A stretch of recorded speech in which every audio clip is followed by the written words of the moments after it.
Simone. I'm excited to be here with you today. Today, we are going to be discussing how what we today call wokeism evolved out of the Quaker movement.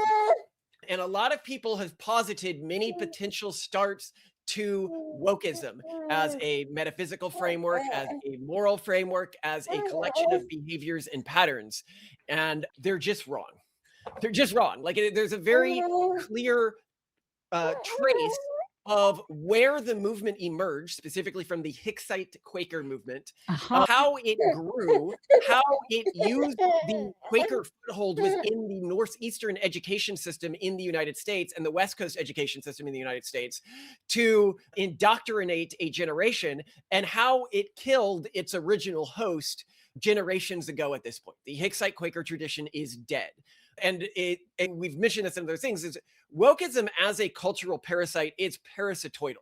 It does not care about the host surviving. A parasitoid, if you're not familiar, is like, have you ever seen one of those worms or insects where you can see like the worms crawling underneath its skin and then it explodes? It's a parasite that's goal is to kill you as part of its life cycle. So while all of this evil came from the Quaker movement, we still have to mourn what happened to it as well. All right. And I will just be reading from one of our books, I think our best book, The Pragmatist Guide to Crafting Religion. And it's at the end of the section on how you determine what is true and what isn't true. Question though, are you going to address what I felt Hist's strong assertions that it was the Puritans and not the Quakers? To say that wokeism evolved from Puritanism requires a cartoonish understanding of history. Gauntlet thrown. Should we have a debate with him? Well, no, you need to believe that Puritan culture was the culture that the urban monoculture framed it as. And one of the things that we'll be going over is the urban monoculture, which came downstream of Quaker cultural framings, simply lied about the cultural sensitivities of the Puritans. The Puritans, for example, were extremely likely to, like, they wrote so sexually graphically that up until the 1900s, Puritan works had to be censored. Like a lot of the things that people think about Puritans are just untrue. But if you are talking about which group was famously, insanely prudish, it was the Quakers. Yeah. They were so prudish. The quote that Simone often loves is women would describe everything from their breasts to their, their from ankles? Basically their neck to their ankles. If there was something wrong, it would be my stomach. It doesn't matter if it was like their heart palpitations or they had severe, they were just cramps. uncomfortable mentioning everything here, which is sort of antithetical to the way the Puritans approached it, which is to say we look full-bodied at the sins of man, and only through overcoming them have we proven mastery. By hiding from them, we haven't proven mastery. One of the other patterns of like pedestalizing children is these wise sage. We'll get into all moralizers. So let's get started here. Okay. What about the Quakers? Weren't the Quakers morally ahead of their time and super nice? Weren't they leaders of the abolition movement or something? This is certainly the version of Quakers we learned about in the school system that was dominated by the urban monoculture. So we were shocked upon our review of the actual stats, and maybe more than a little bitter because we felt misled. Around 42% of Maryland Quakers in early America owned slaves. And this is from Carroll KL 1983. This sample was taken from Maryland wills between 1669 and 1750. Among Quaker leaders in Philadelphia, 70% owned slaves. This sample was taken from the Philadelphia Yearly Meeting, 1681 to 1705. Even if you go with the lower number, that's 42% of Quakers owning slaves. This is higher than the rate of slave ownership of any culture or group in the 13 colonies. Wait, even more than like the southern colonies? Dramatically higher than the southern colonies. I forgot about this. At the southern colonies, only around 20% to 5% of household owned slaves. Oh, right, because it was really a rich person thing there. Yeah. Yeah, with Quakers, it was 40%. No. So the reason I go into this is, and if you have this view that like, if you're like, wow, this is really different than the version of the Quakers I learned about in school. And the reason is because Quakers, if it was Quakerism that the urban monoculture evolved out of, it would make perfect sense that it would maintain this trait of trying to constantly frame the Quakers as morally decent when they were anything but morally decent. They were the most morally repulsive founding group within the Americas by an order of magnitude, because not only did they practice things like slavery at a higher rate, but they then acted like they didn't do it, which to me, I just have this immense immoral disgust to that. If you're going to do a sin, at least own it. Don't pretend like you were leading the abolitionists when you were not. Almost all of the leading abolitionists were Calvinists, which we'll go into, and Puritans more specifically. I think there was like 1 or 2 Quakers, but we'll go into this more. So contrast this with Puritan communities, which, while less attested, seem to have a slave ownership rate between 0.5 and 2%. This is from Rowan R. 2021. 0.5 to 2% versus 40%. Suffice to say, the tale of the whale ship of Essex tells us what happens to BIPOCs who put themselves in the same boat as Quakers, or any Justicle of today for that matter, despite the incessant self-framing as the quote-unquote good guys. Hint, the moment things went bad, the Essex Quaker sailors ate their BIPOC compatriots first. They claimed this uncanny skew was the product of a series of random draws. So just imagine. Oh no. Oh no. A boat gets lost. It's a Quaker group, and they had some BIPOCs with them from various groups. I think some were Native Americans, some were Blacks, some, etc. Okay. And they frame it to them in the way the urban monoculture always does. It's just a random draw of the straws. Totally fair. 100% fair. Yes. That's just 100% fair. 4 people, and they all, that doesn't sound statistically likely. But by the time it's to the last one, you can't really do anything, can you? Because we are the nice ones. We're the Quakers. No, I think this is important to know, right? People go off on me always. I rip on when people are like, oh, Malcolm, you dig so hard into Jews. You dig so hard into Catholics.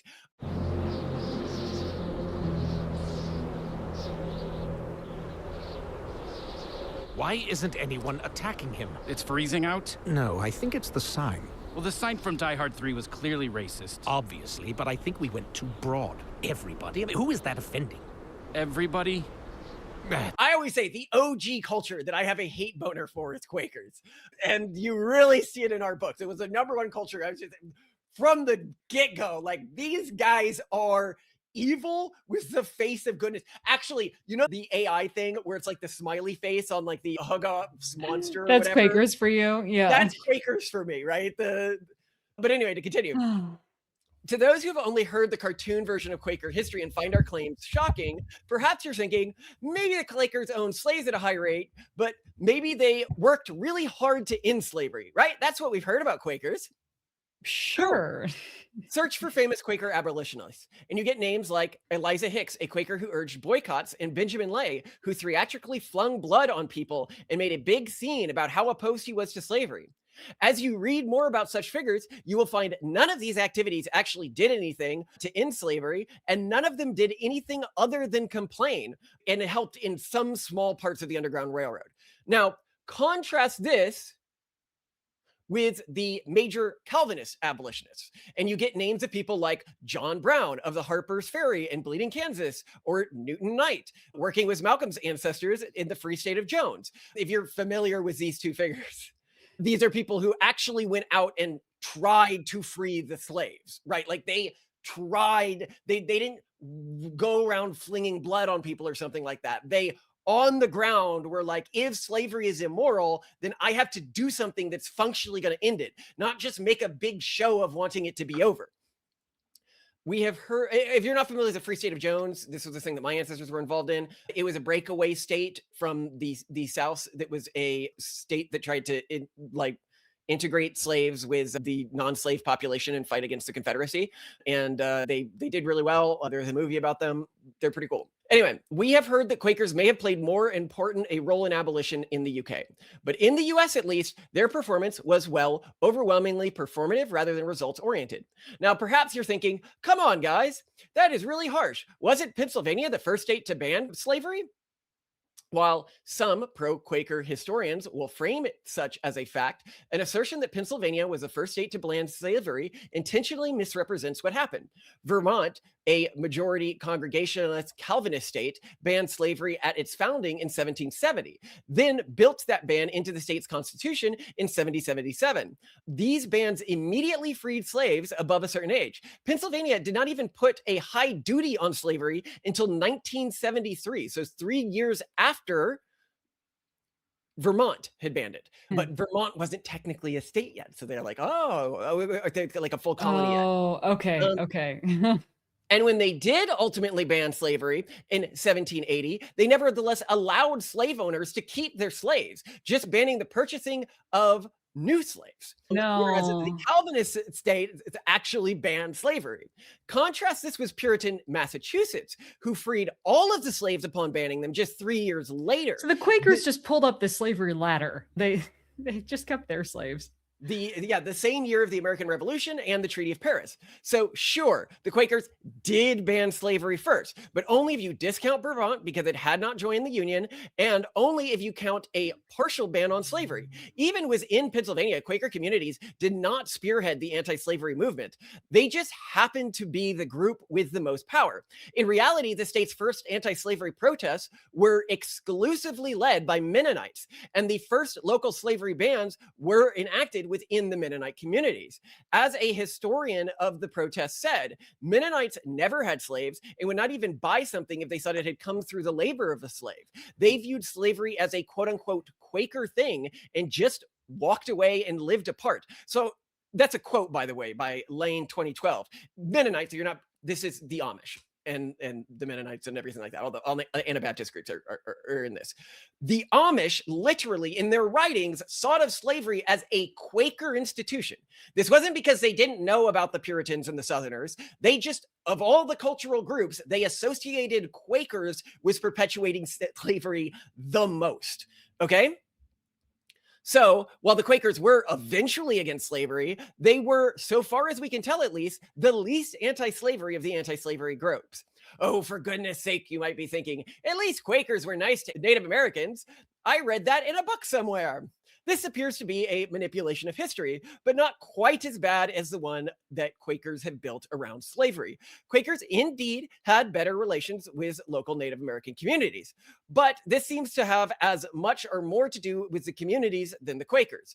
To quote David Hackett Fisher's book, Albion Seeds, another feature of the Delaware Valley, the natives were friendly and very different from the more militant tribes of the lower Chesapeake and upper New England. William Penn's Indian policy would have been disastrous failure in Maryland or Virginia, just as it later failed in Western Pennsylvania.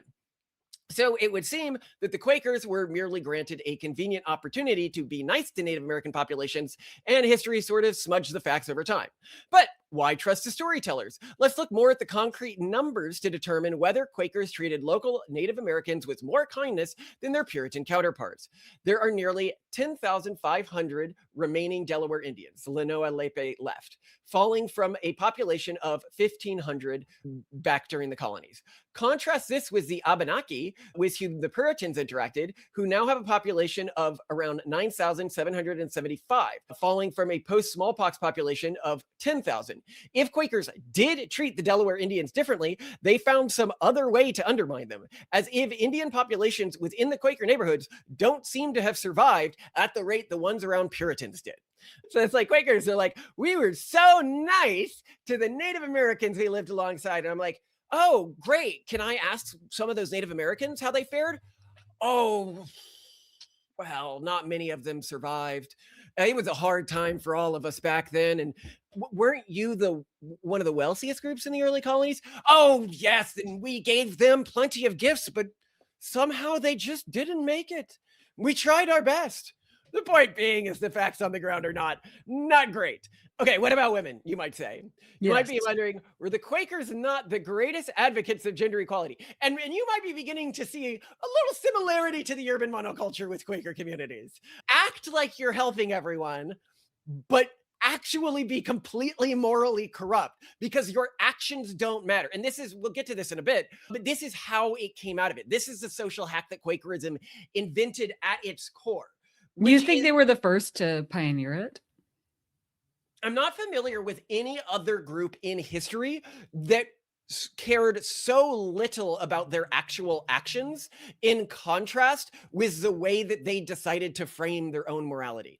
Every other group I'm aware of in history, at least in some tentative way, tried to tie their actions and the consequences of those actions to whether or not they were moral people. The Quakers really like worse than deontologists, because the deontologists at least has like a set of rules, and they're like, well, if everyone obeys these rules, society will be good. But Quakerism pioneered this idea of, does it feel like you're being moral? Then you're being moral. And nobody had really come up with this concept before. And it turns out it's a very good concept at spreading among certain types of educated communities that are very good at arguing themselves into believing they're good people. But now back to the topic of women. While it is true that Quakers touted gender equality, going so far as having a saying, in souls there is no sex, Quaker population stats don't imply they acted on this belief where it mattered.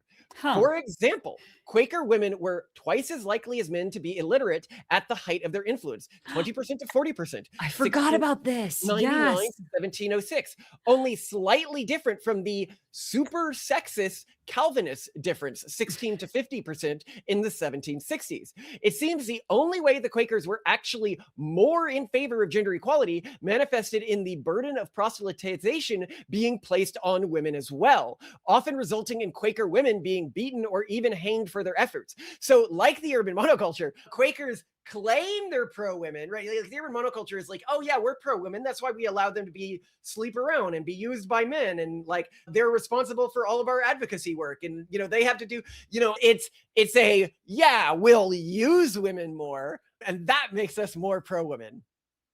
Did anyone ever accuse the Puritans of being super sexist? Yeah. I mean, the Quaker cartoon version of history generally frames Puritans as being pretty sexist, when in reality, they were not particularly sexist. They were not as gender equal as the backwoods people. The backwoods people were wholly gender equal or near gender equal, but the Puritans were fairly gender equal. The Quakers had extremely high hierarchy within their culture, but they like pretended like it didn't exist, and so it didn't exist. Huh. I mean, they were famous, as you know, for looking down on everyone else. Like they saw everyone else as like subhuman, and they cared a lot about your family line, how long you had been in the community. Well, now Puritans cared about lineage too. So Puritans did too, but it's striking was in Quaker communities, because they give off this, oh, we only care, like we're truly equalist, and then have this hyper fixation on like family lineage and everything like that, and have a very distinctly set apart aristocracy, which is really like the urban monoculture. You have your woke aristocracy, but they frame themselves as not being an aristocracy. Like the actress who goes on stage and is like, you can have no freedom on stolen land. And so the tribe that used to own her land reached out to her and was like, hey, can we have our land back? And she's like, hang up the phone, right? It doesn't matter her actions. What matters is what she says. On the issue of moralities, Quaker will enthusiastically extol their virtues through history books. However, if you actually turn to look at the sources that deal in hard numbers, we see Quakers had very little motivation to act on their moral compass. And when they did, they only did so with great compromise. For making this point, we know we will get a lot of heat from those trying to defend the myths that they were virtuous rather than virtue signaling colonial Quaker. Still, if we are to build new cultures, we must understand how to enforce moral behavior. If the Quaker system was bad at doing so, we would make the world objectively worse place by allowing the myths to perpetuate. To understand why Justicles are apparently so unmotivated to take concrete actions that enact their values in the world, instead of merely signaling a desire for those values to be enacted, we can investigate why the Quakers were against slavery. Note here, the term Justicle is one that we had coined earlier in the book that means a moral system that decides what's moral based on whether you feel that thing is moral in the moment. Quakers wrote extensively about their distaste for slavery, so we know their logic. To Quakers, slavery violated the quote-unquote golden rule. And that term golden rule is everywhere in their anti-slavery material.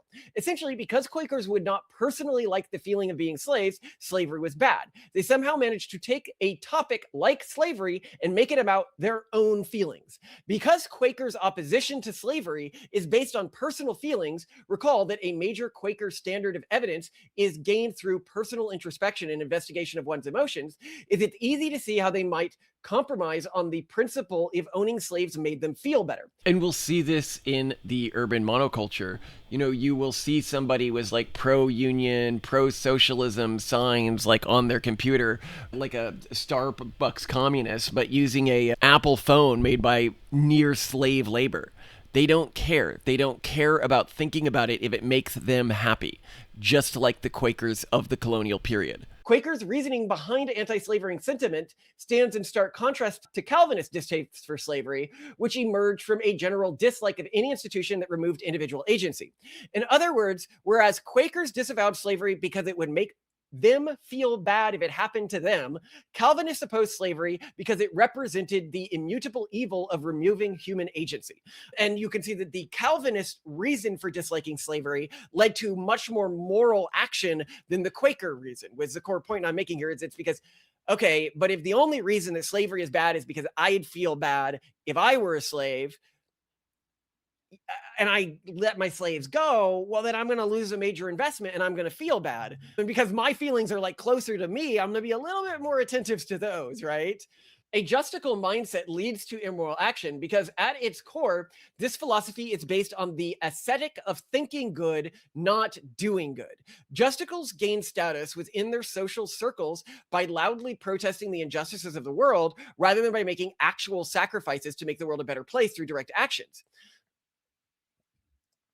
And I have a disclaimer about how not all Quakers are bad people, but you know, this is back when I was trying to be a good guy writing this book. Now I'm like, whatever.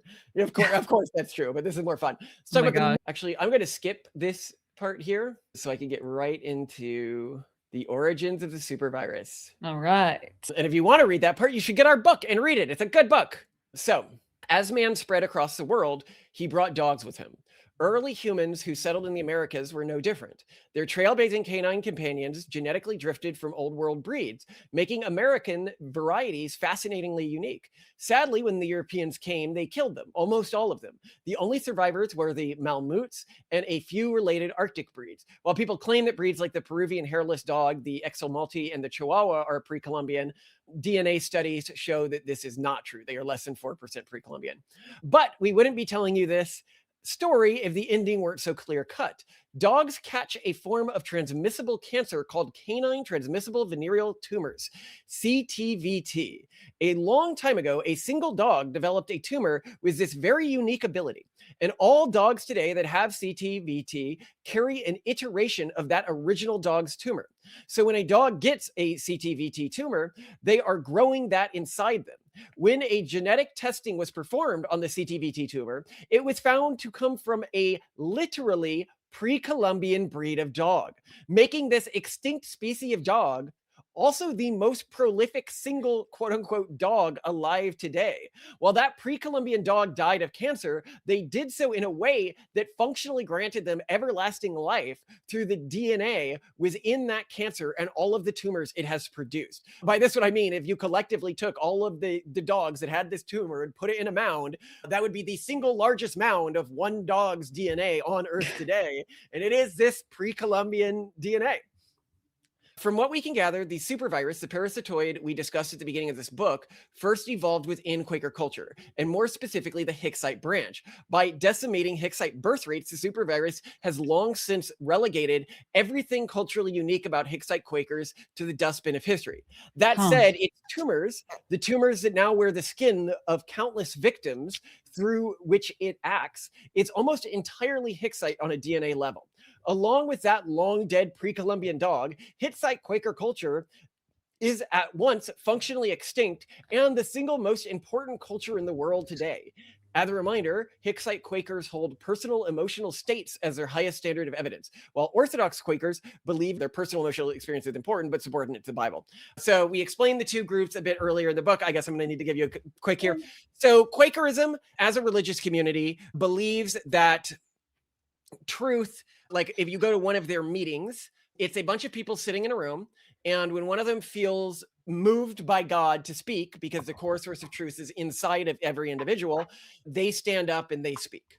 And that is where truth comes from. That is how their meeting houses work. You might be noticing a lot of similarities to the urban monoculture here. But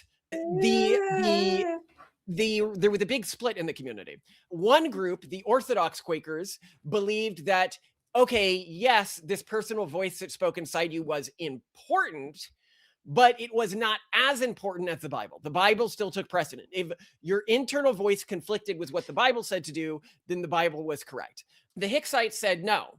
The internal voice inside you takes precedence even to the Bible itself. And as soon as you take that position, pretty quickly the Bible just doesn't matter at all, right? Because I feel like anyone who has struggled with addiction knows this, because if we want to personify it, like your addiction can convince you to do kind of anything.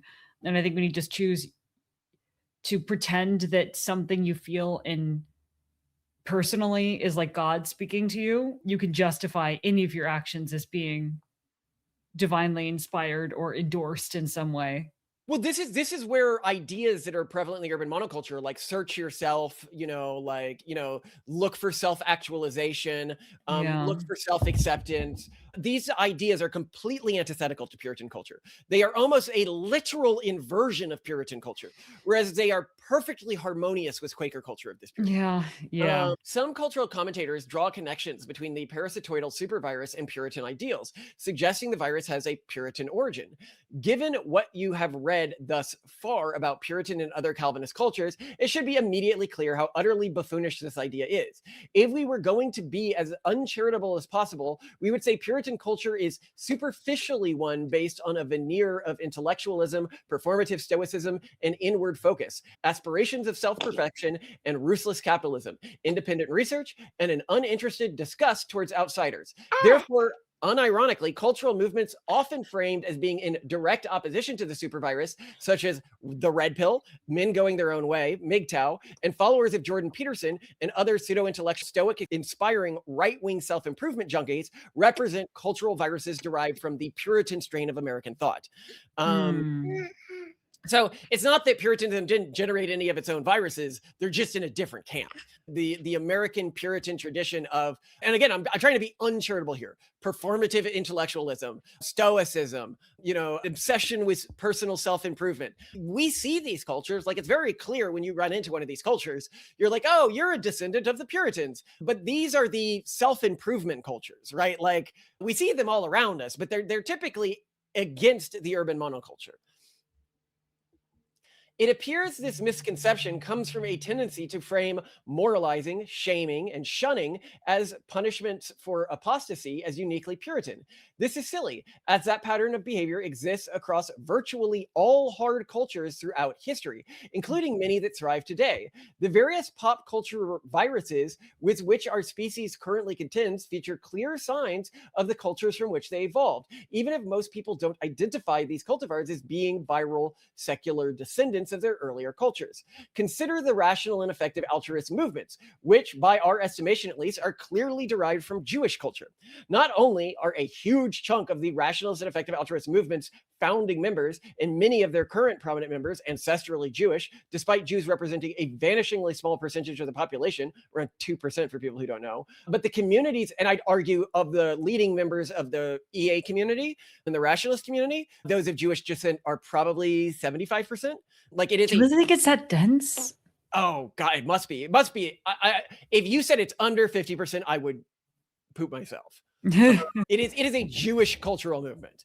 But the community's constant debating of moral ontology, the habit of throwing ideas at the wall and masochistically offering financial rewards to get people to argue against them, and intense trust in institutions to develop metrics to effectively distribute capital could not be more Jewish. There's like when I talk about the rationalists will literally like put up bounties that are like, debate me. No other culture does that. That is Jewish to its core, okay? In the same way that like Manosphere culture is pretty Puritan to the core. Rationalist and effective altruist cultures, even like the idea of you just like sit down and be like, I'm gonna like white knuckle it and work until I become the best version of myself, so amazingly good and cool and effective. Like for an example of like what Puritans did, Puritans specifically settled in regions that had lots of rocks in them to make farming harder for themselves. Well, and it was also uniquely cold. It was very cold and it was rocky soil. Yes. Yeah. And they chose this. They could could have chosen the more fertile land that the Quakers chose. They said, no, no, no, no, no, no, no, no. I want the worst land there is because the hard work will strengthen my spirit. If that does not sound like the urban monoculture, that sounds like the Manosphere. Anyway, here, or at least the healthy part of the Manosphere. Obviously, there's the like incel self part, but whatever. Rationalist and effective altruist cultures even maintain the Jewish superpower of being able to split apart and recombine with manifold conflict. While groups like rationalists, effective altruists, and dark effective altruists may posture as though they disagree with each other, they also enthusiastically jump at opportunities to engage in debate with members of other factions. Something that can't be said for the various viral descendants of the Quaker or Calvinist culture. And this you really see. EAs, rationalists, dark intellectuals, our group, we all debate each other all the time. We all talk to each other all the time. You go to two branches of woke culture, and it's like they fight like cats and dogs the moment you put them together. A really good point. I hadn't thought about that. This is also true for various branches within the Manosphere. You put them together, they get along slightly better, but different branches of Puritanism got along slightly better. Yeah. But Jews always, like Jews, like an Orthodox Jew will find like a Reformed Jew, and they'll be like, he's a Jew. And I'm like, why would you even do that to yourself? Like, it would be so much easier to be Jewish, and there would be so much fewer Jewish conspiracies if Orthodox Jews could just be like, yeah, the people who don't practice any of our traditions are no longer functionally Jewish. For real. Yeah. Like, you don't qualify. You're not doing the work. Yeah, because if you look at the people who are actually doing a lot of the like bad Jewish stuff. I mean, that's what blew my mind. I think maybe I'm uniquely ignorant, but I had no idea that if you were matrilinearly Jewish, you would be considered by so many Jews to be Jewish, when I was like, no, you can't be a part of a religion if you're not doing the work. If you haven't, I guess I'm so used to like baptismal based religions where like, until you're baptized into the church, until you actively opt in and dunk yourself in water, like cold running water, you're not in, and then you have to keep going to church and you have to like re-up your commitment. It's like, you're not paying your dues, you're not tithing. Like, what are you? Where's your temple recommends? Like, there's just so many things that I'd grown up assuming were like, you're not religious unless. And here's this group that's like, what? Oh, all your mothers before you were Jewish, so you're in. Fun fact on this point, by the way. Yeah. This is what our entire track, The Question That Breaks Judaism, comes from, because this is a fairly recent cultural innovation. And if you find this to be an interesting topic, I strongly suggest that. I think it's one of the most interesting of the tracks if you're really into cultural anthropology and not Jewish. If you're Jewish, don't watch it. It's very offensive. It's easily our thing that gets us called anti-Semites most frequently. But it's just a cultural look at the historical evidence we've been able to find. But anyway, here, awareness of the origins of the supervirus is important as it yields a better understanding of its nuances, why they exist, and actions it may take in the future. It also helps explain why we subjected you to a Quaker history lesson. The supervirus does not just have, quote unquote, some features of Quaker culture. It is quite literally a secular iteration of Quaker culture's Hicksite interpretation, from its core outlooks on reality to its governance practices and pet projects. This is why colonial Quaker culture presents such a prophetic view of today's dominant pop culture morality. Not because it was really ahead of its time, but because it ended up becoming the dominant pop culture. And if you're interested in this, read David Hackett's Albion Seed. Just skip to the Quaker chapters, and you'll be like, this sounds like somebody was following an Occupy Wall Street protest or something. Just all of the antics they got up to.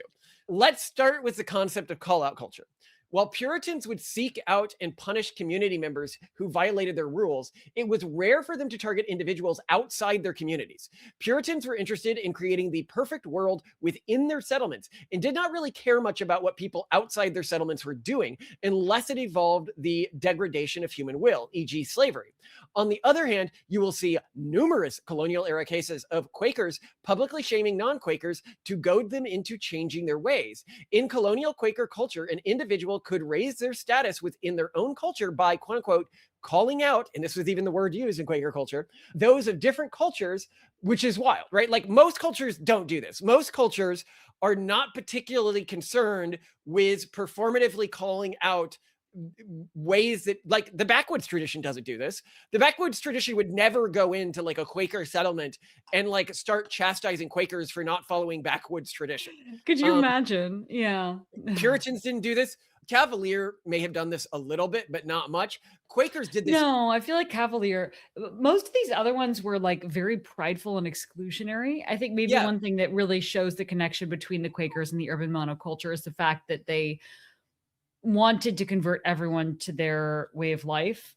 Whereas these other groups were like, no, you can't be one of me. Like, you're not aristocratic. You're not moral enough. You're not hardcore enough. You know, all of them had their own exclusionary things. but the Yeah, Quakers and they were didn't. extremely exclusionary. The Puritans, when they take on indentured servants, they took on indentured servants at a very low rate because they would have moral tests for the indentured servants and like require moral background checks onto these people because they're like, well, if Mhm. you're going to become a part of our community, we have to make sure that you have the moral fortitude to be a true Yeah, Puritan. they only wanted top performers, even if it was servants in their community. Yeah, they Yeah, had a it was- very high bar. It's an interesting the way they did it. They were extremely elitist, but as soon as you were in the community, then you were equal, right? But the bar to get in the community, the Quakers were the exact opposite. They said they would accept anyone, but when you joined, if you weren't from one of the ancestral ruling groups within the Quaker community, you were treated like trash, which is very similar to the urban monoculture. Oh yeah, the Hollywood star goes, oh yes, we accept everyone. But of course, you know, next time we're in church, I get moved by God, not you. I just want to make sure you understand the secret rule about who's actually allowed to stand up and talk today without getting side eyes from Mrs. Johnson. But very, very much a Karenocracy, right? Quaker priorities and how Quakers demonstrate those priorities have strong parallels with those held by the virus. For example, Quakers condemn exhibitions of animals at places like zoos as, quote, hurtful to the animals' feelings, with Elizabeth Drinker reporting, it looked so sorrowful. I pitied the poor thing, and I wished it in its own country. Or consider the way some Quakers chose to protest, with Squire Wharton spastically jumping into a bull baiting ring, a sport that pitted dogs against bulls, and subsequently calling out the people in the crowd by name. Does this not sound like Greta Thunberg, by the way? Like jumping in. Oh, she's never put herself at physical. I guess No, she did on the boat. This might be the only time a theoretically. Quaker put himself at physical risk, but like the idea of spastically throwing yourself in like a bull ring and start yelling at people in the crowd by name. How dare you? Puritans never did stuff like this. When Puritans didn't like something, they would get together as a community and they'd be like, okay, I don't like what these people are doing. We should probably kill them all and try to get them to repent so they don't go to hell, right? That's a good plan. Okay, good plan. Yeah. Oh my God. No, but it is very different, right? Like we're gonna come together as a community. They were not dramatic, let's say, right? Like they got stuff They done. were dramatic. They told their kids to stare into open graves and contemplate death. You don't think that's a little They also dramatic? chose colors. So the color Sad scheme- colors. sad colors. That's literally what they called the colors that they like best. Sad colors is what you were supposed to wear as a Puritan, which were colors that showed like non-pretentious was the idea behind them. There's a lot of earth tones. Yeah. But I love this. You hear Actually, a Quaker- behind us, we have a sort of colonial era paint here. That's a sad color. You hear a Quaker freaking out about like zoos. Urban monocultures freak out about zoos all the time. I don't know any other cultural group that spazzes about zoos like the urban monoculture does. Quaker might be like the one historical example. Like put yourself in the distant history. Imagine Rome. You're in Rome or something and they're parading the animals for like the arena or whatever. And there's the one person who's like, oh, look at those poor animals. Everyone would look at them like they were crazy, right? Like they'd be like, how do you think that's going to earn you social points? It makes you look like a nutter. They're animals, okay? You could at least care about the 40% of your people who own slaves. But no, in Quaker culture, this was a normal thing to signal. And you signal it because you know it gets you status. Oh, do you think maybe that's that parallel of a culture that pedestalized those outside more than those inside? What do you mean by that? In the sense that when you look at those, remember the heat map episode we did that showed the conservatives hold those in their family and in their local community above those outside their community, and leftists are more likely to favor people outside their community or even their country or culture more than like their own families or themselves. Yeah, maybe. I mean, but it's all performative with Quakers, right? Like that's important to remember as well. Like the consequences of their actions are really quite irrelevant to them. They don't gain status from performing, John Brown level action. It's not about actually attempting to free slaves. It's about yelling at people because what they care about and the way they view their own moral worth is, did I performatively look like I was doing a good thing? Right. Yes. Things that performatively look moral are literally and actually moral within a Quaker moral ontology, which is really weird. But this is what I'm talking about when I'm talking about Justicalism, because they invented that concept. No one had. But again, you're seeing all over the place here that Quakers look exactly like the urban monoculture. It's not like they're similar. It's the same culture. Hatred of gun ownership and distaste towards persecution of criminals represents another Quaker value that has effectively migrated to the modern culture. And note here, no other culture in history am I aware of didn't like criminals being punished. You've got to understand how absolutely bizarre that is as a cultural predilection, right? And then that is one of the most, I want to do an episode on this because Brian Chow did a really great essay on it called Escaping the Permanent Underclass. But the fundamental issue of us failing and refusing to enforce our own laws, leading to societal breakdown, is maybe under discussed in our time as like leading to the downfall of civilizations. So I think that's important. And I forgot that was really something it started with Quakers. Yeah, well, and keep in mind, they were also one of the few cultures, they're cultures that are anti-weapon usually don't survive. So they're very rare as a cultural group to see owning weapons as a morally negative thing to do. Yeah, good point. And by the way, if you're asking how did they survive if they were against owning weapons in a place as dangerous as a frontier, it was the backwoods people. They took the backwoods people and they put them in the regions where the Indians were because they knew the backwoods people would kill the Indians and then the Indians would kill the backwoods people and they'd be busy killing each other and they wouldn't bother with the more inward settlements. Refusing to own weapons works when you're surrounded by a bunch of other people who own weapons and do the dirty work for you, in other words. Right, but that's actually very urban monoculture as well, right? Functionally, they still killed Native Americans by shipping the backwoods people to where their strategy to deal with Native Americans was killing them. It's just no blood on my hands. I just shipped another group of people who's very murdery to that region. And by the way, the reason why we're so nice on the backwoods people and the Puritans is those are our ancestral groups, right? So of course they can do no wrong, even though they are super murdery. I admit that. So William Penn proudly reported, quote, "Not one soldier nor arm born or militiaman seen since I was first in Pennsylvania." Who brags about not having any army? Sorry, from my cultural perspective, it's like so weird. When at one point a gang of pirates stole a ship in Philadelphia and started devastating the Delaware Valley coastline, Quaker leaders quarreled among themselves over how they could suppress the crime without violence, allowing countless homes and businesses to be plundered while they took their time soul searching over whether it was acceptable to sully themselves through the use of arms. This sounds like the gang rape situation in the UK. They're like, no, it's literally like the gang rape situation in the UK. There are groups out there gang, and they're like, there are these pirates that keep hurting our communities, but how do we non-violently, without punishing anyone, handle this situation? No, it's even more than that. It's like, well, I mean, it could be anyone. I got to put the Freedom Tunes episode here. We found a 15-year-old girl with her head cut off. It appears some kind of grooming gang kidnapped her and forced her into slavery before murdering her. People near the scene of the crime heard them scream Allahu Akbar when the incident occurred. I mean, that could have been anybody. Anybody could have done that. There must be clues. What did you say he screamed? Allahu Akbar. It's Arabic for... Yeah, man, that's crazy, but, I mean, you know, white people speak Arabic too. Like, a blonde white guy could also yell that, you know? I didn't mention his skin color. Look, I'm just saying there's no information or motive here or anything. We're just gonna drive ourselves crazy trying to figure it out. So, you know, a big part of mystery solving is just knowing when to quit. Why not interview people from his community? What community? It could have literally been anyone, you know? It could have been a Norwegian social worker who was on vacation here, you know? Like, we just don't know. You know what? Maybe we're just gonna search her for DNA. Why, do you think some people are genetically prone to this kind of thing? No, it could help us solve the crime? I mean, maybe it's not a crime. Maybe it could just be someone's culture, you know?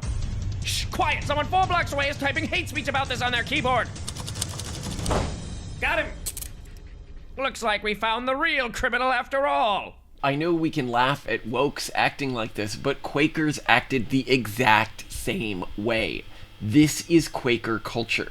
It's a way of thinking that feels moral, but it leads to negative action. You know, the Quakers not doing anything about the pirates led to people dying, being raped, everything like that. You know, very similar to what we're seeing today.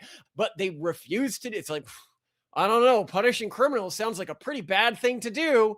People often confuse Puritan and Quaker norms around sex, assuming that it was the Puritans who were insanely prudish, whereas in actuality, Puritans were so comfortable talking about sex and apt to do so with graphic frequency that Puritan writing often ended up with heavy editing to be published up until the mid 20th century. Though we should acknowledge that Puritans were also only in favor of sex within marriage. So Puritans, very similar to like we are on our show, they were like kink friendly, they were like whatever friendly, it's like just within marriage, okay? As long as you're doing it within marriage, you know, sex can be fun, have some fun with it, right? But remember, it's about having kids. And I think that this is we're not presenting a divergent viewpoint to the founding fathers of our country when we present that way of dealing with sexuality. And I think a lot of people that have this really, you know, deontological, like, oh, we've got to be constantly pure around sex. We need to not, that's not American culture. That's not American founding culture. That's some weird nonsense that you got cucked into by the school system because they told you that's what the bad guys did in history, and now you associate with the bad guys in history because you didn't actually open a history book. Well, the one that was written by Urban Monoculture. Okay, Quakers in contrast were so uncomfortable discussing sex that it was common in Quaker culture to be against sex altogether, even within marriage. This group eventually split off into the Shaker movement. People are unfamiliar with them. They didn't even believe in sex with marriage. One French traveler was shocked to find that when a Quaker woman consulted their physicians, they tended to describe everything from their necks to their waists as their stomachs, and everything from their waist to their feet as their ankles. This snobbery also partially led to the collapse of Quakerism, with many people never marrying, and as many as 16% of Quaker women in the colonial period being single by the age of 50. This prudish anti-sex angle has manifested in many branches of the supervirus, even though it stands massively at odds with the logical ideologies of those groups most likely to become infected. This is why the infected progressive groups that one would expect to be pro-sex, given their stated ideologies, can sometimes appear bizarrely prudish, with the modern sex-negative movement and the anti-kink movement and the gender-critical movement all having thought leaders within them that emerged from radical feminist groups, and why groups like the Red Pill and MGTOW or even the Pragmatist Guide series with Calvinist roots seem weirdly sex-obsessed, but in a clinical and experimental way. Consider that the only living people we've mentioned in this book so far who grew up with Calvinist-derived cultivars, this book's authors and Ayla also grew up with the Calvinist culture, are both known for highly analytical sex research, with one of our other books being the Pragmatist Guide to Sexuality. Even the Hicksite Quaker approach to internal governments is almost perfectly aligned with governing practices that spontaneously arrive within nodal networks featuring late-stage supervirus infections. By the way, anything that you want to say about the sex stuff before I go further?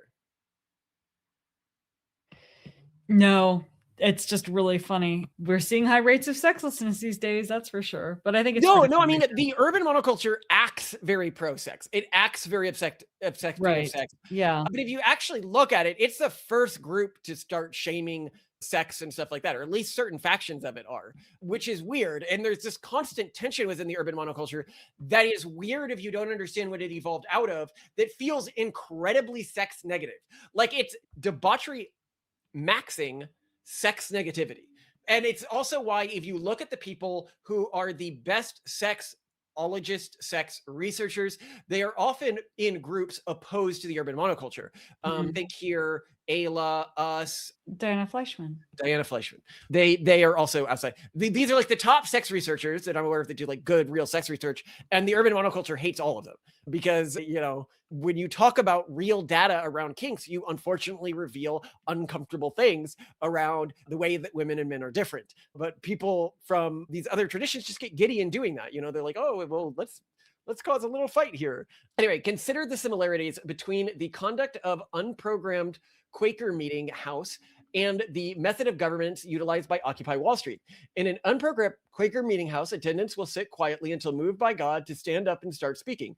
In Occupy Wall Street convening, there would be no set leader, but people would stand up and start speaking when so moved, and their audience, so as not interrupt them, would react using a complicated set of hand signals.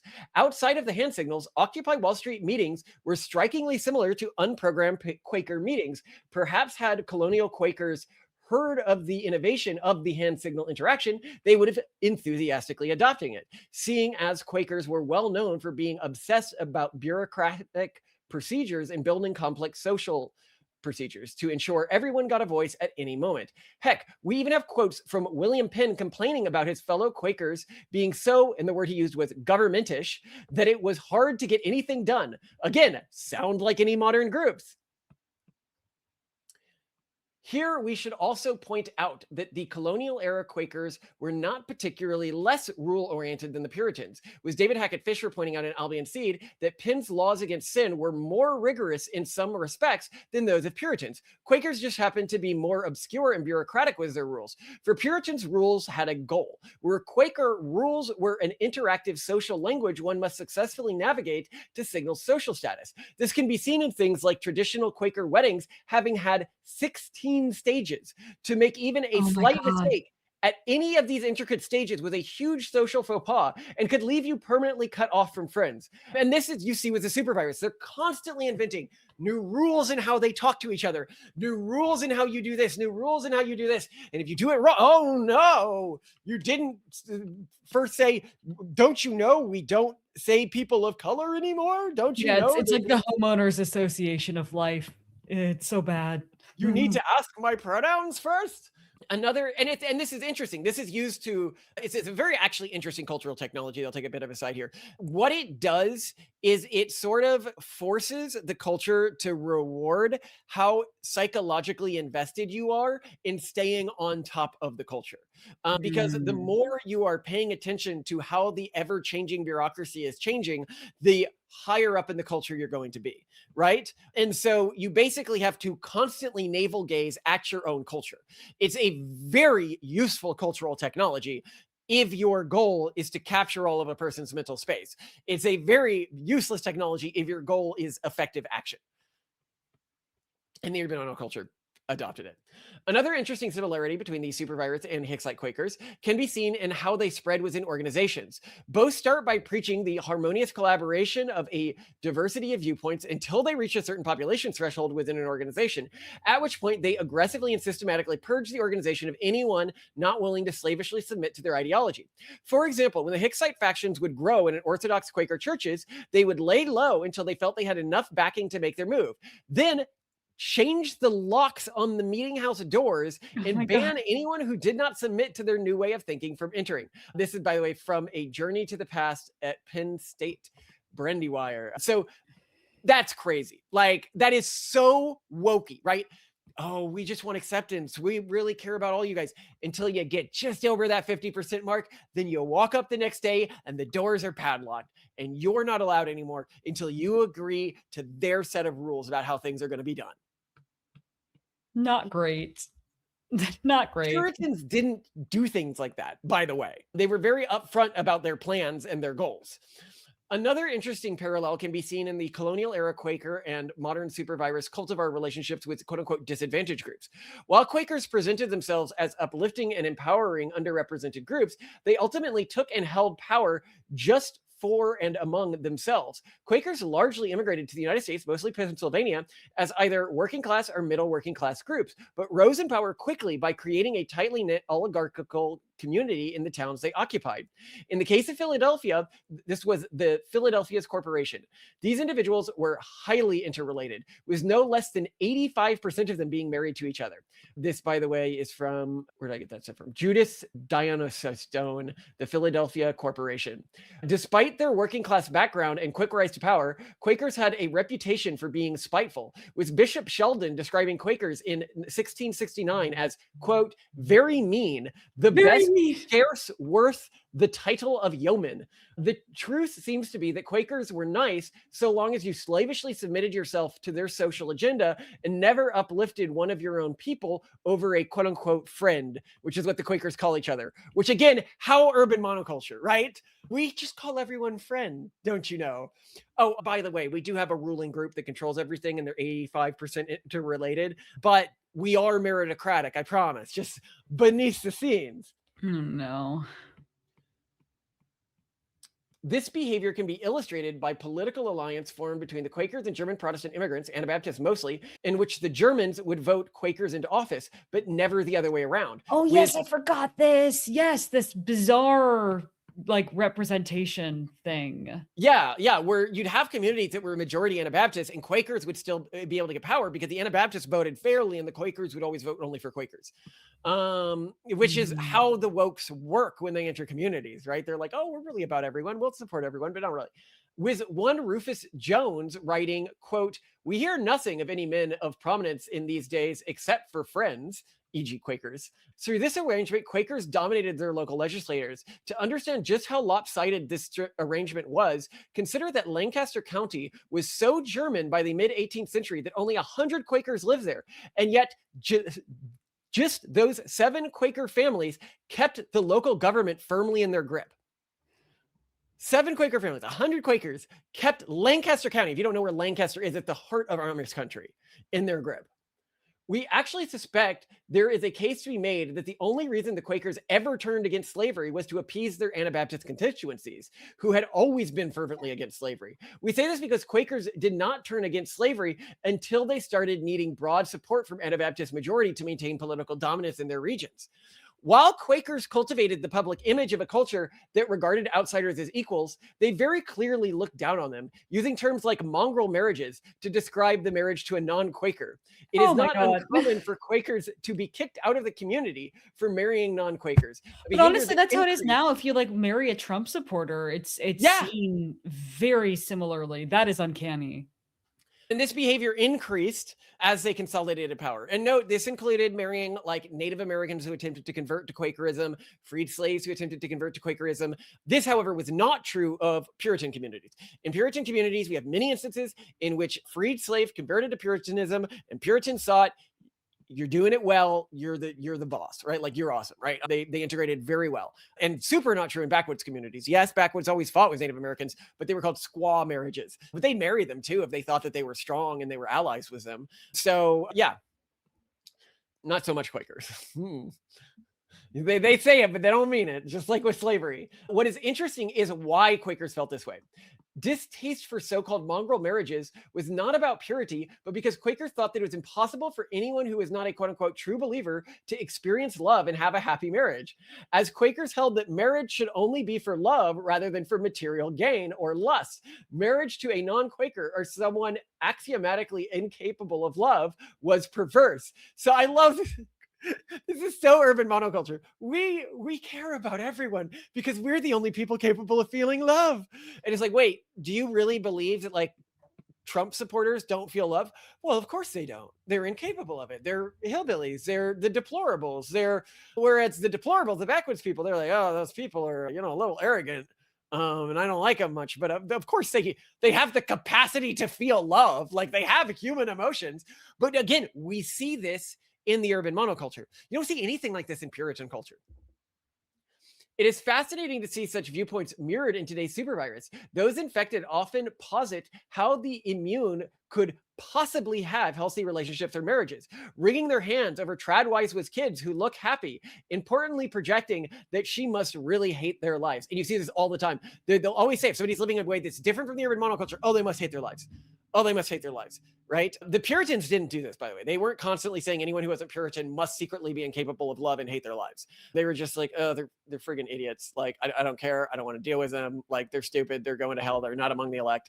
Anyway, the hypocrisy can also be seen in colonial era Quakers, not to mention those infected by the modern era supervirus. We wanted to be known for seeing everyone equally, despite really looking down on those in poor rural environments. When Scotch Irish arrived in the colonies, one Quaker writer referred to them, these are the backwoods people, the scum of two nations. This holds many similarities to the groups heavily infected by quote unquote coastal elites. who look down on poor rural quote unquote deplorables, despite presumably viewing the poor without bias and wanting to uplift them. Don't worry, they didn't deserve their tradition just for poor and rural individuals. Anti-Semitism was also strong in every Quaker community, just as it is among those with a deep infection of the urban monoculture virus. Great. Hannon Swanson, from a prominent Quaker merchant faction, had this to say of Jews in 1756. This people, once the chosen people, have become the scum of the earth. Oh, Laws were passed in Quaker-dominated settlements, Pennsylvania, that systematically disenfranchised Jews, like the law in 1794 preventing work on the Sabbath, meaning Jews could only work 5 days a week, with Abram Woodruff being convicted under this law despite keeping with his own Sabbath. The Jewish community at the time was, keep in mind, Quakers, like, oh, you can practice religion any way you want, right? We accept all people except the fucking Jews and the backwoods people and the Puritans. Now, note here, the Puritans never actually particularly beefed with the Jews this hard. And the backwoods people, we don't have any records of them particularly beefing with the Jews. If you look at the founding fathers, they predominantly, as we pointed out, while we have quotes from every founding father but George Washington complaining about how evil Catholics are, and you could find a number of them from the Quaker ones complaining about Quakers, there are actually fairly few complaining about the Jews. And as I've pointed out, in the early American colonies, Jews were able to vote in twice the number of colonies, 4 colonies, than Catholics could, only 2 colonies. I should go into how much Quakers hated Catholics, because they also hated Catholics, mind you. So don't think, but this is where you get this anti-Jewish. We're like, why is the urban monoculture so anti-Jewish? Comes from the Quakers, in part. The Jewish community at the time was well aware of how disproportionately cruel the Quakers were to them and saw them as distinctly different from other Christians, to the point of seeing them as not Christian at all. Was a prominent Jewish broker, Haim Solomon, saying it was neither the Jews nor the Christians who founded the practice. Note here, when he says the practice, he's talking about slavery. So it wasn't just the Anabaptists that saw the Quakers as founding slavery. But Quakers worse than heathens, pagans, and idolaters. The Jews did not like Quakers either. So you keep in mind, there's a mutual hatred, these two groups. fair. A final and interesting area of overlap manifests in both groups' tendencies to regard use with a unique level of reverence. Given that the supervirus has become the dominant culture in our society, it doesn't seem particularly weird to us that adults turn to a child-turned-moral authority like Greta Thunberg for wisdom on the subject of government policy. As a small sample of two people who don't hail from today's dominant culture, we can report that this is really weird for adults to take tactical or moral advice from a child. Here's a quote from Albion Seed about this. People of other faiths were startled to observe Quaker children giving moral and religious instruction to their elders. We have an account of a 10-year-old child who interrupted a gathering of adults to deliver a spontaneous speech on salvation. The adults listened respectfully, and after the child were done speaking, a grandmother offered a prayer and said, "Oh Lord, that this young branch should be a teacher to us old ones." Another, at the age of 10, regularly reprimanded adults in his own family, condemning them for swearing, breaking up card parties, and preaching to them about salvation. Again, I mean, it sounds like they needed some talking to, though. They had a gambling problem or something. Well, again, this goes into Quaker, like they're actually very viceful, but that's why they rely on children for moral authority, right? They haven't been fully corrupted by their own culture yet. Yeah, I mean, maybe it kind of works. To wrap things up, Quaker culture was not prophetic of future values. Rather, today's supervirus is derived from Quaker culture. To suggest that Quaker culture was prophetic is akin to suggesting that the ethnic makeup of early settlers was weirdly prophetic of the ethnic makeup of later US population. It's like, well, yeah, they killed everyone else. Evidence that the virus grew out of the Hicksite Quaker culture as opposed to emerging through convergent evolution can be seen in everything from vestigial value sets, many of which run counter to progressive values, to the supervirus's weird governance system, the prudish nature within which it treats sexuality, and the theatrical ways infected engage in protest, and their common use of children to preach moral values. If you're wondering why Quakers had this view of children being moral authorities, it's because they're like, well, if truth comes from within, children have the least amount of external exposure to the world, and so the least amount of corruption. So what they say spontaneously has the closest moral truth. Now, the urban monoculture doesn't know why it cares what children think over other people. And there isn't really a progressive reason to elevate somebody like Greta Thunberg to a position of like a saint in their culture, right? And this is why I'm saying you can trace it. There are too many vestigial elements of Quaker culture, like wanting to protect zoos. That's a weird thing. Like a person who eats meat moldering about how unethical zoos are makes no sense unless you're coming from the Quaker culture, and then it makes perfect sense. So a lot of the moral concerns, the way that they protest, the way that they organize is just clear as day. Why didn't the more virtuous Quakers call out their purely performative colleagues? They did. However, systems for deplatforming people had already begun to evolve in Quaker culture centuries ago. When George Keith began to speak out against the Quaker community for not living up to its values, the same Quakers who in England demanded the right to free expression started demanding restraints on the types of things that could be published, causing many of the printers in the Quaker territory to be arrested for publishing unlicensed books and having their press and types seized. By 1693, Keith, along with others who spoke against the Quakers for their hypocrisy, were forced to leave. In Quaker culture, you were allowed to call out outsiders for things like slavery, and you were even allowed to shame specific Quakers, but the one thing you were never allowed to do was to point out that Quaker culture as a whole did not at all live up to its espoused values and was fundamentally hypocritical. Very urban monoculture tactic. If you're wondering where the urban monoculture got this tactic, did it develop it? Did it evolve it? No, it had the idea of deplatforming people was in the culture that evolved into the urban monoculture before it ever started. If you are still dubious of our claim that the supervirus has Quaker origins, think about the virus's initial starting point and spread, the American secondary school system. The United States school system was both heavily influenced by Quaker culture and disproportionately won by Quakers in its early days. Had the virus evolved independently, it would have more likely initially spread through activist movements instead of the entrenched bureaucracy. Why did the parasitoid supervirus evolve within Quaker culture then? And I'll note this is very clear. If the urban monoculture evolved naturally, the earliest instances of something like the urban monoculture we would see would be in activist circles. Yet, it's actually in teachers' unions and in other school-related institutions where we see the earliest iterations of it, which come from Quaker culture. So why did it evolve in Quaker culture? Why did Quaker culture produce one of the most virulent of all the mimetic viral packages when similar secular viruses have evolved out of nearly all of America's major early cultural groups? While the traditional branch of Quakers were not Justicles, the evolution of the Justicle branch of the Quaker faith was what allowed the supervirus to develop.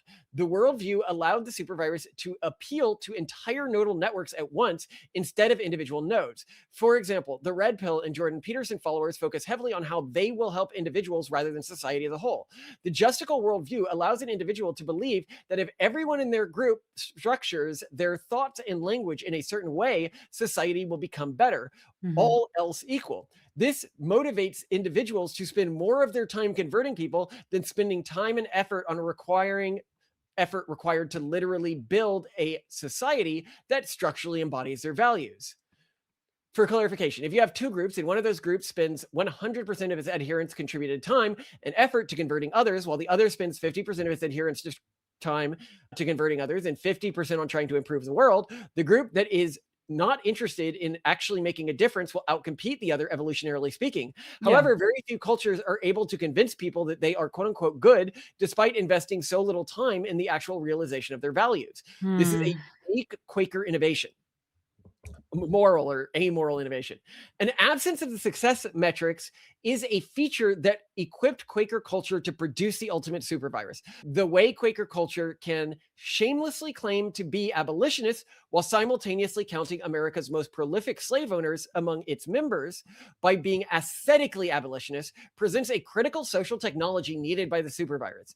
It doesn't matter whether the supervirus actually uses significant resources to help BIPOC, LGBT people, the poor, the disenfranchised, the environment, or women. It aesthetically cares about those issues, and from the perspective of an infected person, aesthetically caring is morally equivalent to actually doing something. This is why there was so little public complaint on the far left about the BLM Foundation being spent on things like a $6 million mansion for the board members. Or like, consider more recently, Greta Thunberg's boat to Gaza. Like, obviously it would have actually done functionally nothing, even if she could have got there, and the chance of her getting there was functionally impossible, right? With the situation. Yeah. Yet she does it because morality isn't the point. Performative morality is the point. You don't need to actually achieve the end. Almost no other culture on earth developed a set of interlocking memes which allowed humans to believe something so cockamamie. Thoughts, Simone?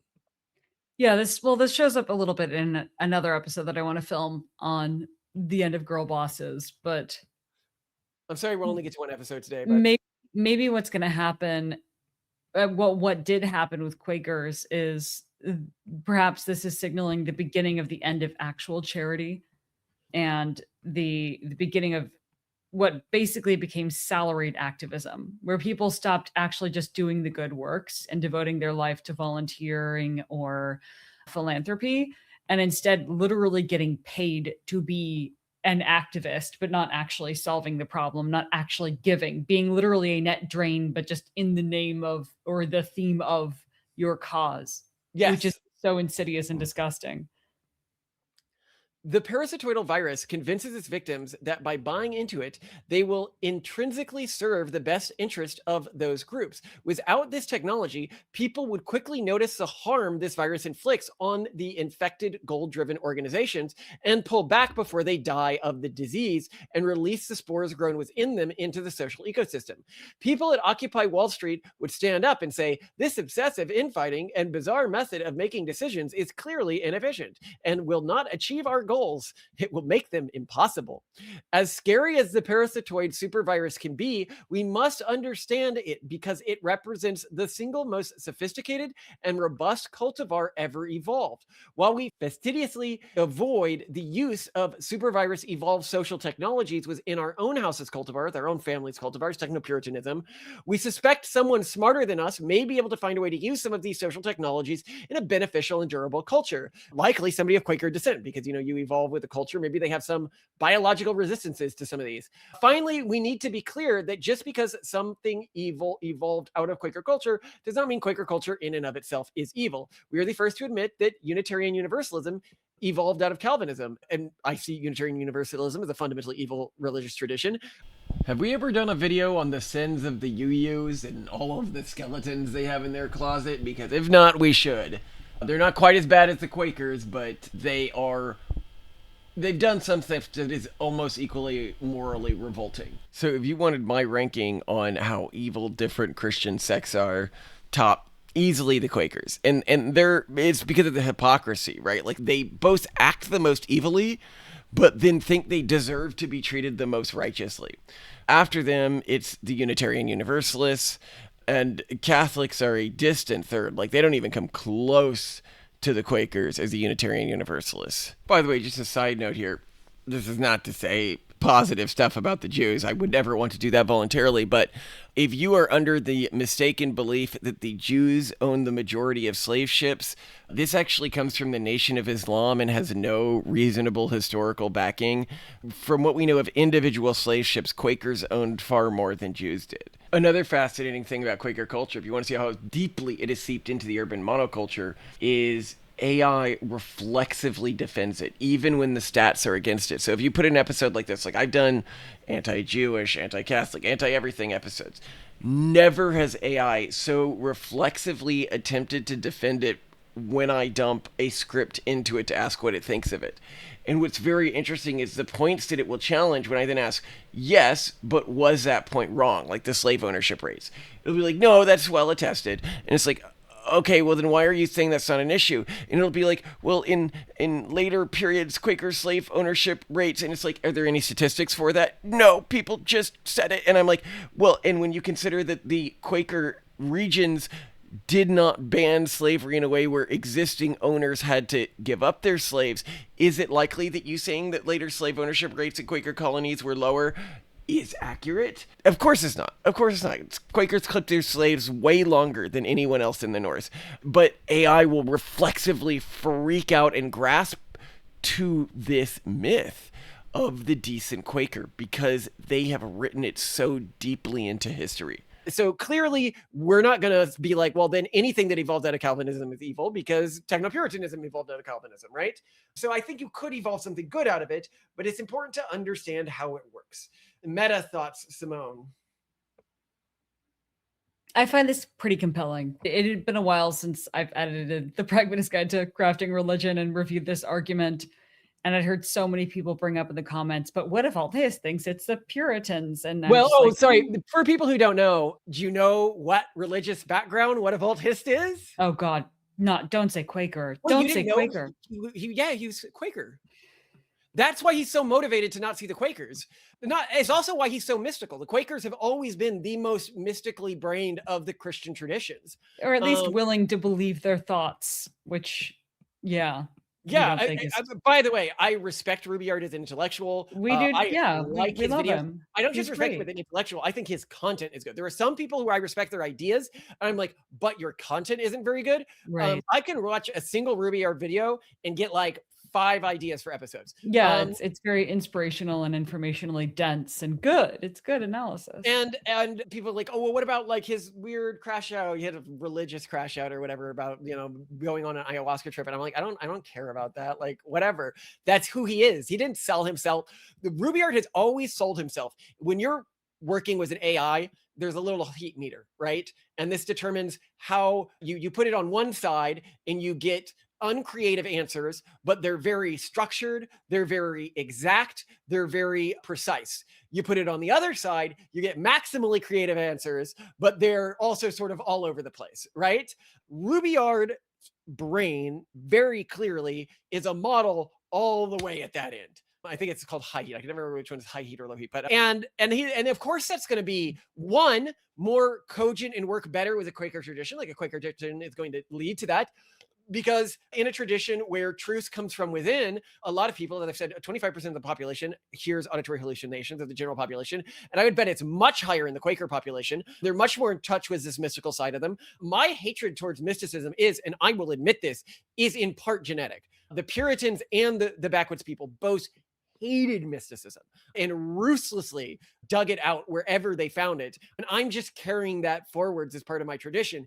It is part of my genetic heritage, but I also think that it is strategically useful, which is why I'm like, could Rubyard ever become a Techno-Puritan? I don't think that his mind is structured in that way. I think he'd need to develop some form of Techno-Puritanism, which we would like and include in the index if he had kids, from Quakerism.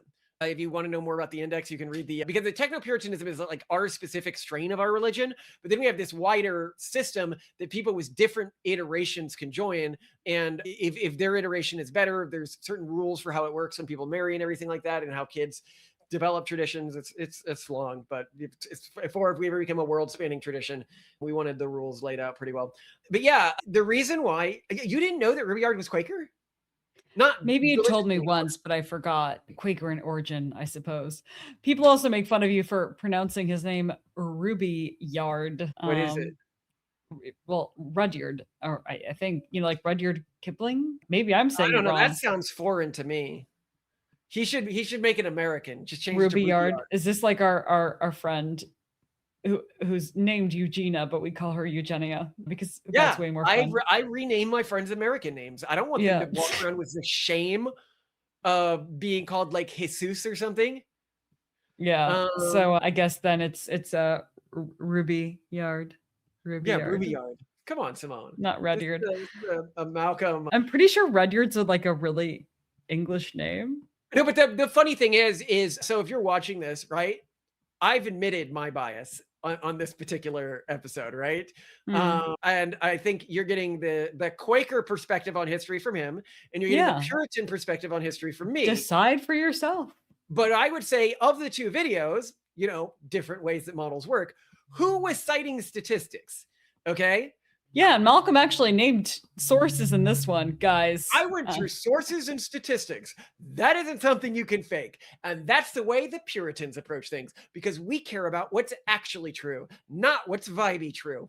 And we need to revive the Puritan tradition in America. That's if you don't know what we're talking about, you can see our track series. I already mentioned one, the question that breaks Judaism. If you want an extra spicy one, throw us right into the bonfire with that one. But yeah, I hope that Rubyard gets married and finds a way to recreate. I mean, he's part of our wider project, right? Like Rubyard is trying to craft a culture, and if he had a family, he would intentionally craft a culture, and I think it'd be pretty cool.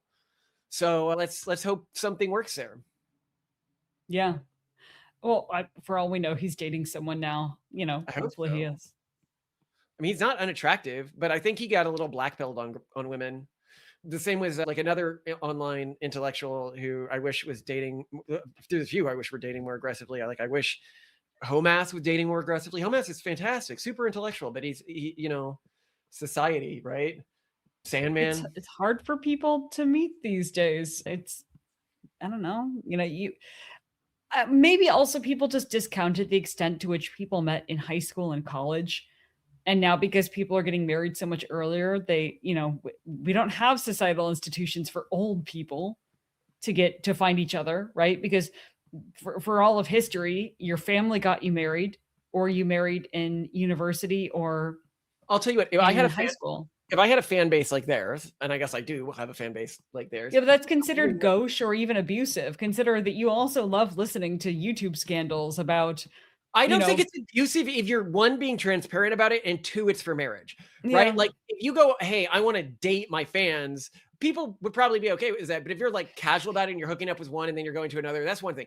If you're like, if you do what I did, which is like, I'm looking to get married, I will marry someone in my fan base, send me applications, we will talk, and then we will seriously date if it looks good. And well, there are people who, like, for example, Ayla has a very clear, like, application. She's doing it, and it's still very difficult for her to find someone. It's difficult for her because she filters on a bunch of stuff related to sexual compatibility, which isn't that important in a marriage, especially if most people are filtering based on that. So I mean, most people are tards. Okay, we live in a world of tards. Okay, yeah. How like that you guys share kinks is not going to marry after 10 years of marriage. I'll tell you that. Like Simone and I, for example, do share kinks. Like we have compatible kinks. And yet we don't role play them because it would take time and effort, and I don't want to deal with it. I mean, it just, logistically, it's when there are 5 children constantly running around. That's such a Puritan answer, by the way, Simone, But what I'm saying is, if you die, I will reach out to fans for dating. That's how I'm going to date, by the way, if Simone dies. Great. Now you've just put a hit on my head. Thanks, Malcolm. No woman is now she knows what she needs to do. Our house is heavily. You'll have to get through our children first. If somebody they've seen Home Alone so many times that like they just desperately want someone to like to come at our break home. In. Oh yeah, the kids are waiting for that. Come on, someone, it'd be really fun to kill an intruder. Did you see the most recent ContraPoints video? It's about Saw, the Saw franchise. No, what did she have to say about it? Well, what she kind of she explores why people are into such horrific violence, and makes a very decent point that parents just blithely have their children watch, and their children love Home Alone, which is basically just proto Saw when you actually think about what is being done to these criminals. Yeah, but Home Alone is just a movie about transmitting backcountry value systems. I'll do a longer video on that, but everything in that movie is a jacktale. Home Alone is a jacktale. It is a tale about a young person who is mad that somebody's coming into his territory, his land, and so he even has like he's there are lines where he's like, I've got to defend my family. Yeah, like it is very Marshall Jacktales type trickster kid. Well, in many ways, because it's another thing about Jacktales that's unique is the character, the hero in a Jacktale is like not explicitly not overtly masculine.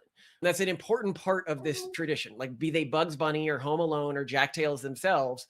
And Home Alone shows that, like extremely violent and not overtly masculine. Yeah, the most masculine sibling is Buzz, your girlfriend. Woof. Woof. What a movie. All What a right, love you movie. to death. So for I dinner love you tonight, too. let's redo the Bulldog. steak. Oh, we got steak. Oh, to- the steak. I forgot. Do you want me to like, I don't know, try? What I was gonna try is a noodle dish if we could with steak. Yeah. Oh, okay. So what if I took ramen noodles and just boiled them al dente? Or you actually have some of the Korean ramen noodles if you don't want to use just normal, like cheap ramen. Lo mein? And then, or I could just do the ramen noodles, prepare them as suggested, then with like flash, like sauteed. Here's what I would cook it in, the sauce I would make, okay? Okay. I would add garlic, ginger, oyster sauce, Mhm. and a splash of soy sauce.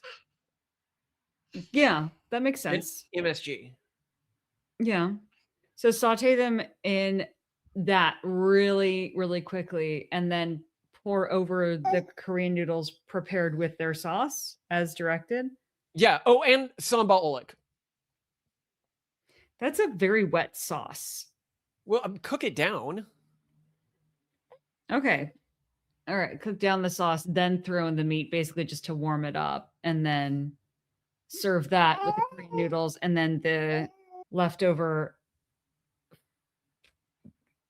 What did we forage? I was going to say Ramps? they're not ramps. Yeah, the leftover ramp shallot things, Oh, that would be really good together. as a topping. Okay. Yeah. I will do that. Do you want me to bring it up to your room? Because I'm just going to be feeding the kids outside. I don't have Leaflet until 7, So but I'm come really down. excited to talk with her. Do you want to take a nap first, though?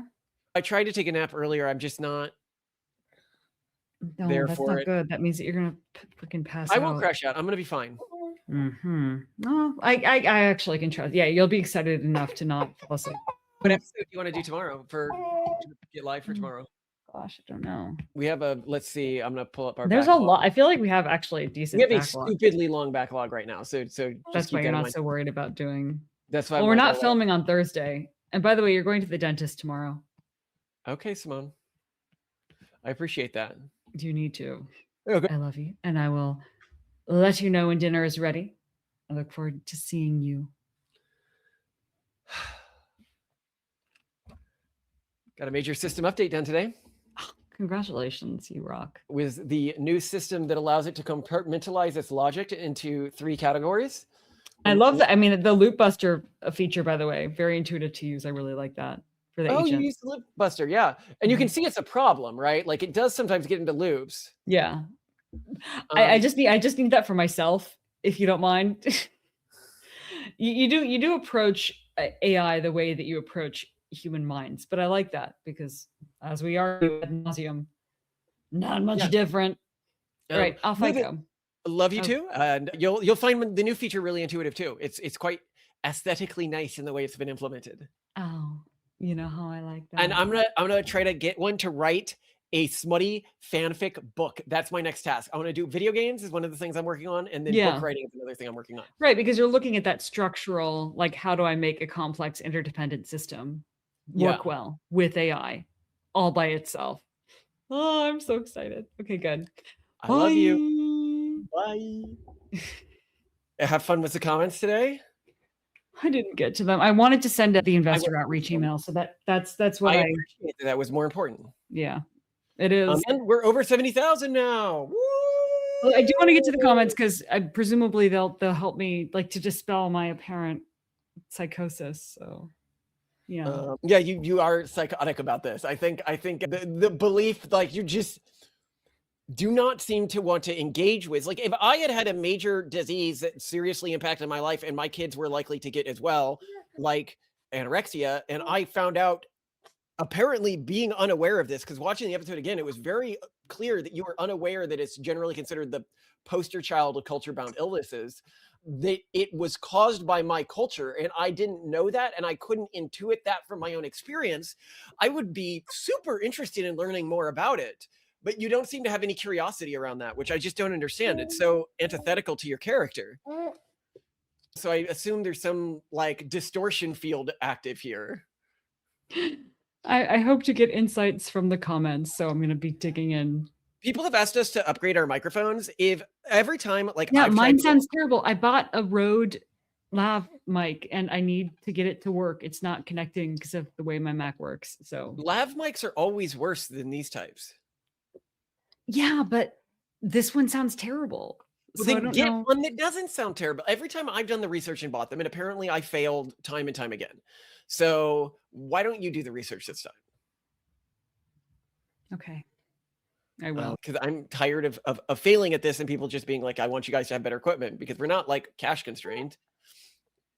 All right, I'll get started here. No, it's not cake for breakfast, but it's in the shape of one of your favorite things. Helicopters. A helicopter. Yeah. Helicopter pancake. Thank you. I love you, you nerd. You helicopter nerd. You're surrounded by helicopters. Yeah. What is up with this? Right here. Yeah. I love you.